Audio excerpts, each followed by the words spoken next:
నమస్తే. ఈరోజు మన స్టూడియోలో ప్రముఖ ఆధ్యాత్మికవేత్త జ్యోతిష్య వాస్తు పండితులు లలితాదేవి ఉపాసకులు బ్రహ్మశ్రీ నానాజీ పట్నాయక్ గారు ఉన్నారు.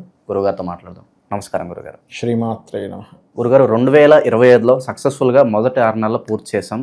రాబోయే 6 నెలలు మకర రాశి వారి పరిస్థితి ఎలా ఉండబోతుంది? ప్రధాన గ్రహాలు ఆధారంగా తీసుకుని వీళ్ళకి ఎలాంటి పరిస్థితులు ఎదురవుతాయి, ఎలాంటి జాగ్రత్తలు తీసుకోవాలి, మీ మాటలో వివరించండి. తప్పకుండా అండి. మకర రాశి వారికి ఇప్పుడు ప్రధానంగా చూసుకుంటే జూలై 13వ తేదీ నుంచి నవంబర్ 28వ తేదీ వరకు శని వక్రిస్తున్నాడు.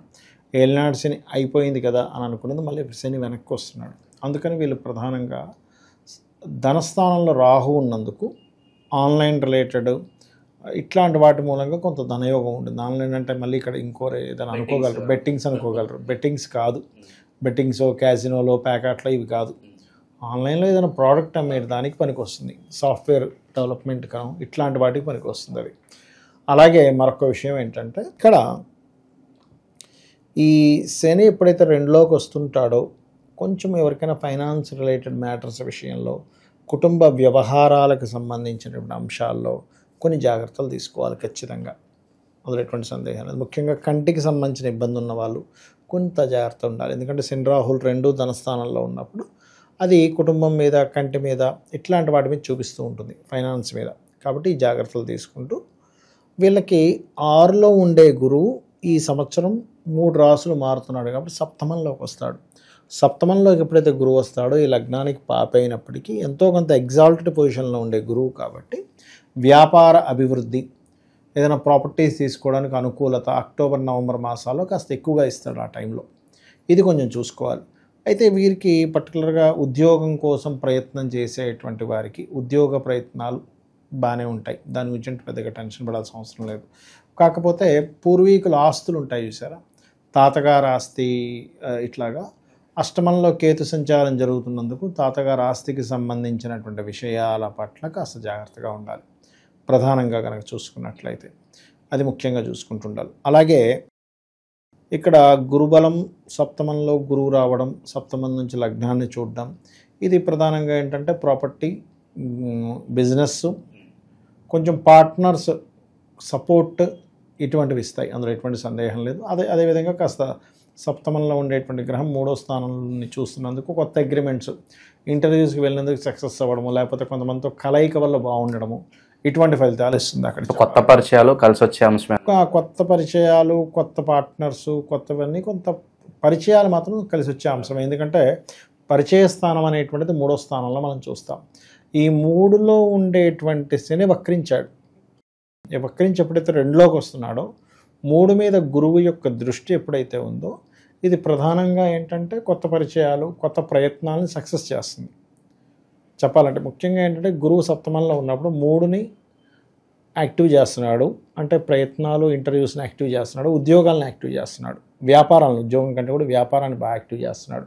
అంటే కొత్త పరిచయాల వల్ల వీళ్ళ వ్యాపారం అభివృద్ధి అవుతుంది.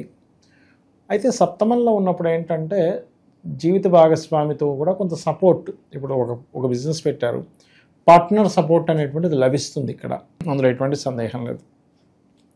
కాకపోతే పార్ట్నర్స్ నుంచి వచ్చే ధన సంబంధించిన విషయంలో చిన్న చిన్న డిస్ప్యూట్స్ ఏర్పడతాయి, లేదా జీవిత భాగస్వామి యొక్క కుటుంబ సభ్యుల విషయంలో కొన్ని డిస్ప్యూట్స్ ఏర్పడము, ఇటువంటివి మాత్రం ఖచ్చితంగా చూపిస్తుంది.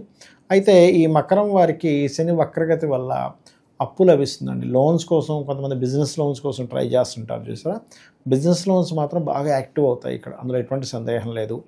కాకపోతే కొద్దిగా ఎవరికైనా సరే ఈ హెల్త్ రిలేటెడ్ సంబంధించిన దాంట్లో ఈ పైల్స్ ఇలాంటివి ఉంటాయి సరే, ఇండైజెషన్ ఇష్యూస్ లాంటివి కానీ ఇటువంటివి కొంచెం చూసుకోవాలి. ముఖ్యంగా ఏదైనా కొండ ప్రాంతాలకి వెళ్ళేటప్పుడు, లేకపోతే వేడి వల్ల వచ్చే ప్రభావం, ఎందుకంటే కేతువు అష్టమంలో ఉన్నాడు కదా, హీట్ రిలేటెడ్ రాసుల్లో కేతు వచ్చి కూర్చున్నాడు కాబట్టి ఏంటి, కొంతమంది ఈ ఇందాక మనం అనుకున్నట్టుగా ఈ బెట్టింగ్స్, షేర్ మార్కెట్, ఈ ప్యాకెట్ ఇట్లాంటి జోలికి పోకపోవడం మంచిది. అంటే ఇప్పుడు కేతు ఉన్నాడు కదా, నార్మల్గా కూడా వెళ్ళకపోవడమే మంచిది అనేటువంటిది బలంగా చూపిస్తుంది. బట్ ఏంటంటే శని వెనక్కి వస్తున్నప్పటికీ, శ్రమనిస్తున్నప్పటికీ గురువు ఒక 2 నెలల పాటు అక్టోబర్ నవంబర్ మాసాల్లో వీళ్ళకి కొంత లాభసాటిగా చేసే ప్రయత్నంలో సక్సెస్ని ఇస్తాడు. అందులో ఎటువంటి సందేహం లేదు. శుభకార్యాలు జరగటానికి ఏ మాసం అనుకూలంగా ఉంటుందంటారు వీళ్ళకి? ఒకటేనండి, ఎప్పుడైనా శుభకార్యాలు కొన్ని మాసాలు చెప్పబడింది. మరలా ఆ శుభకార్యాలకి కొన్ని నక్షత్రాలు చెప్తారు. మళ్ళీ అలాగే పెళ్ళికైతే ఒకటి, గృహప్రవేశానికైతే ఒక 8-9 నక్షత్రాలు. ఆ నక్షత్రాలు కూడా ఏంటంటే ఎప్పుడు కూడా శుభకార్యాలు చాలామంది ఏమనుకుంటారంటే ఇప్పుడు శ్రావణ మాసం కదండి చేసేయండి అంటారు. అలా కాదు. శ్రావణ మాసంలో ఉండే నక్షత్రాల్లో ఏ నక్షత్రాలు మీకు పలానా శుభకార్యానికి మంచిది తీసుకోవాలి ముహూర్త భాగంలో, ఆ నక్షత్రాల్లో కూడా ఎవరికైతే మనం శుభకార్యం చేస్తున్నామో గృహం అయితే పేరు నక్షత్రం నామ నక్షత్రంతో తీసుకోవాలి, వివాహం ఇవన్నీ అయితే వాళ్ళ జన్మ నక్షత్రంతో తీసుకుంటాం. దాంట్లో మరలా కలశశుద్ధి అని ఉంటుంది. కలశశుద్ధి అదేవిధంగా వీళ్ళకి కలశచక్ర శుద్ధి అంటారు, అది చేయడము, పంచకరహితము, ఇలాంటివన్నీ పెట్టుకొని ఒక ముహూర్తం, వివాహానికైతే సప్తమ శుద్ధి, గృహప్రవేశానికైతే చతుర్థ శుద్ధి, మరలా అందులో శుభగ్రహం ఉంటే ప్రాబ్లం ఏమి లేదు. కాబట్టి ఇవన్నీ చూసుకొని చేసినట్లయితే ఖచ్చితంగా బాగుంటుంది. కాకపోతే శుభగ్రహాలు లగ్నాన్ని చూస్తున్నందుకు ఏదైనా శుభకార్యాలు చేయడానికి కానీ శుభకార్యాలు జరగడానికి కానీ ఖచ్చితంగా వీరికి అనుకూలంగా ఉందనే మనం చెప్పుకోవచ్చు చెప్పాలంటే. ఇక ఉద్యోగస్తులు, నిరుద్యోగులు వీళ్ళ పరిస్థితి ఎలా ఉండబోతుంది? ఒకటేంటంటేనండి, శని వక్రగతి వల్ల ఉద్యోగ ప్రయత్నాలు అయితే కొంతవరకు అనుకూలిస్తాయి, ప్రతికూలించడం అయితే ఏం జరగదు చెప్పాలంటే. ఎందుకంటే రాహు ఎప్పుడైతే మనకి కుంభంలో ఉన్నాడో విదేశీ ధన యోగాలను ఇస్తున్నాడు.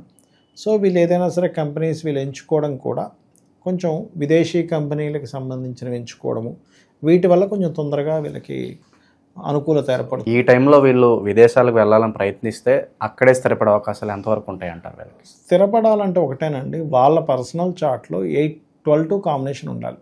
12 కాంబినేషన్ స్థిరరాశి సంబంధాలు ఉండాలి. స్థిరరాశి సంబంధం ఉన్నప్పుడు వాళ్ళు స్థిరపడగలుగుతారు ఎక్కడైనా సరే. ఇప్పుడు చెప్పాలంటే మకరం చరరాశి, కానీ ధనస్థానం స్థిరధనం ఉంది ధనంలో, అక్కడికి శని వస్తున్నాడు.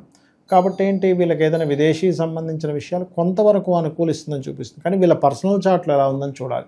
పర్సనల్ చార్ట్ చూడకుండా కేవలం మనం గోచారం పెట్టేసుకుని వీళ్ళకి వచ్చేస్తుందంటే అది రాదండి. అది పర్సనల్ చార్ట్లో ఉండే యోగాన్ని ఎవ్వరూ దాన్ని ఆపలేరు.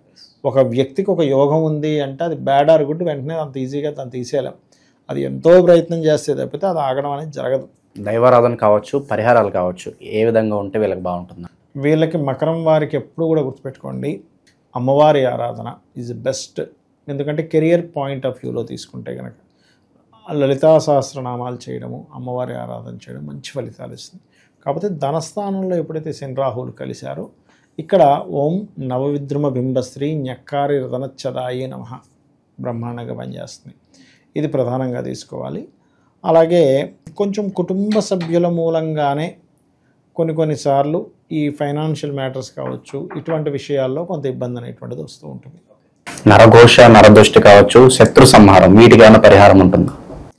నరఘోష, నరదృష్టి గనక చూసుకున్నట్లయితే ప్రధానంగా నరఘోష ఉందనుకోండి, ఉదాహరణకి ఎవరికైనా ఎందుకు ఉంటుంది అనేది మనం ముందుగా తీసుకోవాలండి.